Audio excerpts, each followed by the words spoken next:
CFO-centered group. Attention.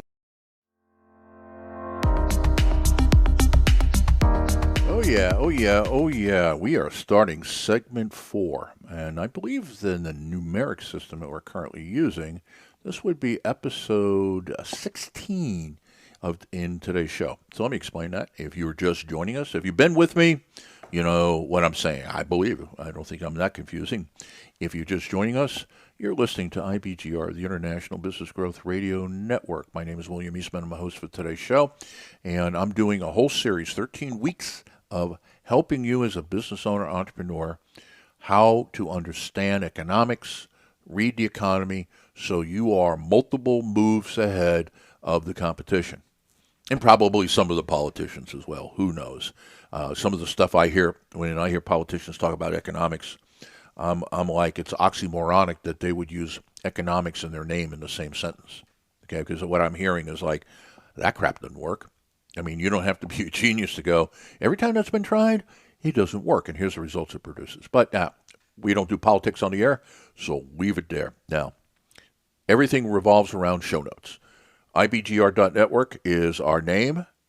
It is our call sign. It is our URL. It's a broadcast frequency. When you get to the website, go over to resources, mouse over, you'll see show notes, and click it. And what it'll do is it'll take you to a queue of show notes that are upcoming shows. And if you're there early, you'll see mine. And what you're looking for is, and I will translate for you, Neo World Biz Econ Show 4, which means New World Business Economics Show number 4. Now, if it's not there because you're getting here later, then right next to that list, you'll see New Choice of Business Search. Put in Neo World Biz Econ Show 4. Up it'll pop. Now, we're doing the last segment of the day. This is episode number 16, our fourth segment. And so what are we doing here? Smart business decisions headed into the crazy hot bubble. Because what's about to happen in the market, if we're at this stage in the business expansion, it's going to get crazy hot. It always does. And what you've got to do is you've got to, what's the word I want? Tramp down your emotions. It's just like when the market is incredibly bad. You get a negative bubble where everybody is so bummed out. I ain't going to do this anymore. I'm going to quit, and emotions take over.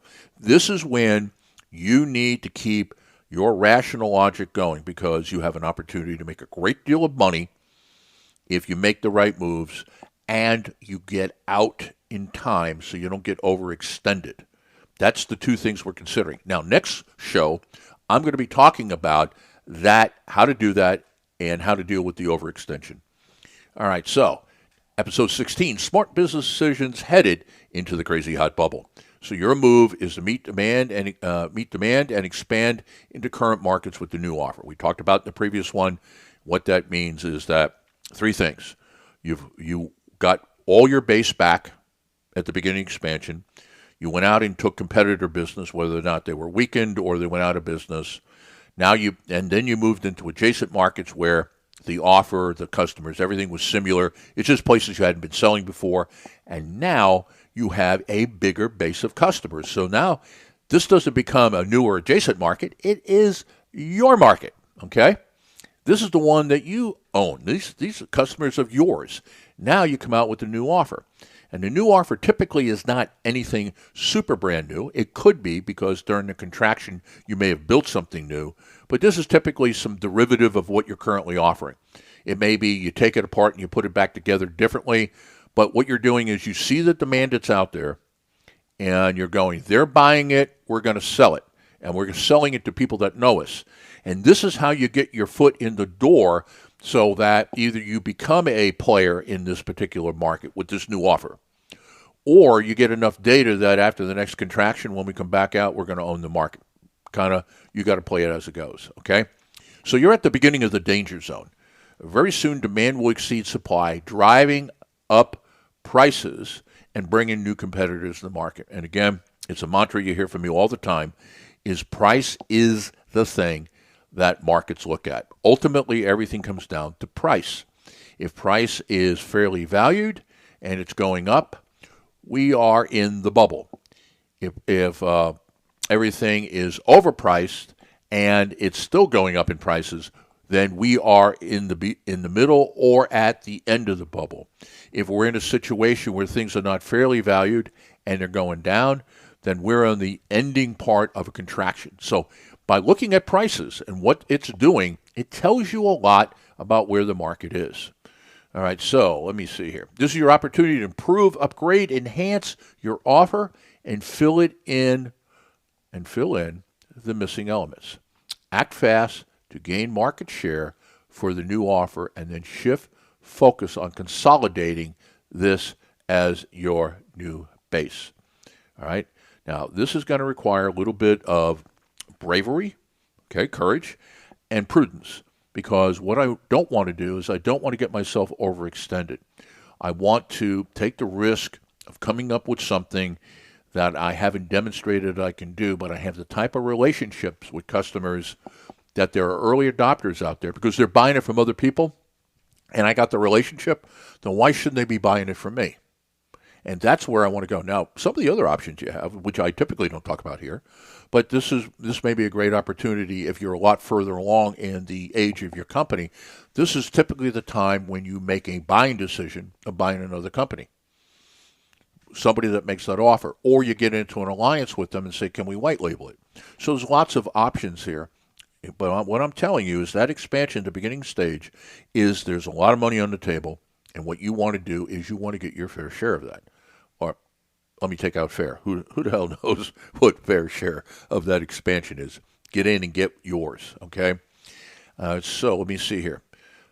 You'll know this is the beginning of a bubble. Okay, so now when this is happening, this is telling you that we're in the bubble. So, for example, how would I know we're in the bubble? And we're going to talk about this in the next show with more detail, but let me lay it out for you. Simple. Follow the stock market. Just listen to what the analysts are saying about stock prices. When they start going, well, the market is slowing down, or the market is, kind of indeterminate, it can't decide what it's doing, and stocks are overpriced. You got your indication. Also, what you can track is defaults. Take a look at people who are beginning to be unable to make their mortgages. So how many forfeitures or foreclosures do you see? Lines of credit. Is credit beginning to dry up? Those are all indicators that you are at the midpoint of the bubble, and there are people out there who are smart, who are paying attention, who are going, I think we need to kind of pull back just a little bit. Okay, so the topics are where you should be at this point. Number one is new adjacent market with current offer. We talked about that before. Let me just do the review. You should be doing this at this point. This should have happened a little bit earlier. You're now engaged. You've now regained all your previous lost customers, regained share of wallet with current customers, and replaced weakened businesses with their customers. All right? Now you have expanded what your current market is. Then you go into the adjacent market, and you go get the people that are like who you have, an offer that's similar to yours, some modification perhaps required, but pretty much selling the same thing. And that is where I want to be right now. Now, where I got to is with these new customers, all these new people that I pulled in, okay, what things are they buying from competitors that we either make or could make?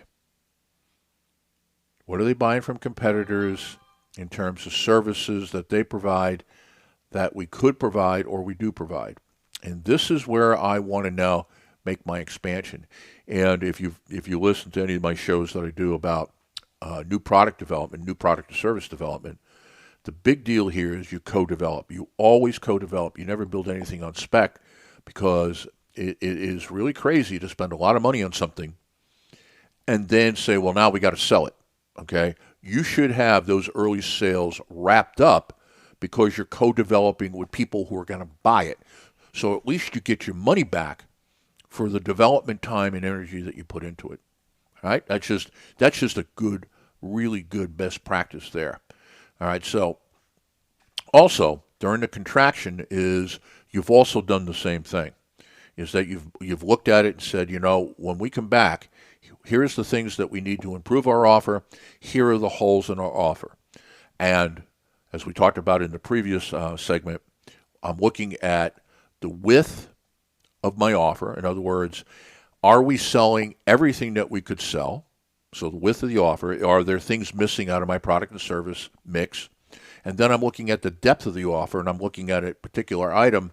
Is there anything here that we're missing? And if you're a startup company, the answer is absolutely yes, because the only way to be successful as a startup is what we call the minimally viable offer, or the minimally viable product. I don't know why I have a problem with that. Minimally viable service. In other words, you got it about right, got it out there, got it in their hands, generate some revenue, learn from that, and create an offer that you can now generalize and take to everybody. That is the way that companies that are very good at product or service development get it done. All right, so that gets you this far. Now, next week, what are we going to do? Next show, the topic is going to be, we are now in the bubble, and we're approaching the crest. We're approaching the end of the expansion, which, by the way, if there's a show you want to listen to, you want to listen to this one, because if you're thinking, because I haven't said anything, of where I believe the global economy is, and certainly the American economy is, it's here. Next week, we're going to be talking about where the American economy is. People are going, well, we had our contraction or our recession because of COVID. And the answer is, that's not true. That's my belief. Now, if you want to believe something else, go right ahead. I think that we are at the beginning of the bubble, and you're already seeing the indications of it. Where is inflation?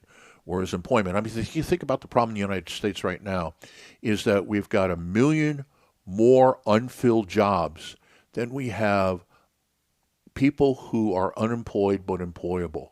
What the hell is going on with that? So I think that we are at the end of this expansion, and the bubble is about to pop. And some people out there have suggested that it has. Okay. So other than that, download the app. Absolutely download the app. Check us out on Facebook and LinkedIn.